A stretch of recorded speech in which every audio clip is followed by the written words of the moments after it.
Dessiner un beau break est nettement plus simple en partant d'une berline familiale que d'une compacte.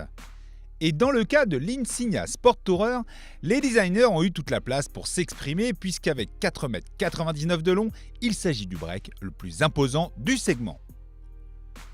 Contrairement à sa devancière, la nouvelle Insignia Sport Tourer exploite correctement ses mensurations généreuses et offre un espace royal à l'arrière. La Skoda Superbe Combi a presque trouvé à qui parler. Côté coffre, la Tchèque reste intouchable, mais l'Opel rejoint le gros du peloton des familiales avec 560 litres en 5 places et jusqu'à 1665 litres banquette rabattue. Bien coupé, ce coffre est facile à charger et doté, comme chez la concurrence, d'une ouverture au pied. Le bon goût de la présentation intérieure fait écho à celui de la carrosserie. Une planche de bord au dessin très classique mais harmonieux, à la finition valorisante et à l'ergonomie sans histoire. L'Insignia fait là aussi un bond de géant par rapport à sa devancière. Seul grief durant notre essai ensoleillé, des reflets agaçants sur l'écran tactile 8 pouces. Au volant, l'Insignia fait presque oublier son gabarit grâce à un poids enfin maîtrisé. Ce gros break se montre plutôt alerte sur les petites routes sans distiller un plaisir de conduite ni un confort au-dessus du lot, même avec notre châssis FlexRide optionnel. L'intérêt de ce dernier pour le confort n'apparaît pas évident par rapport à l'amortissement standard, déjà un peu ferme.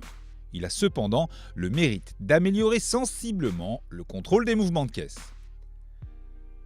Si le 2 litres diesel manque de discrétion à pleine charge, sa vigueur se montre parfaitement à la hauteur de la tâche avec un 0 à 100 km en moins de 9 secondes.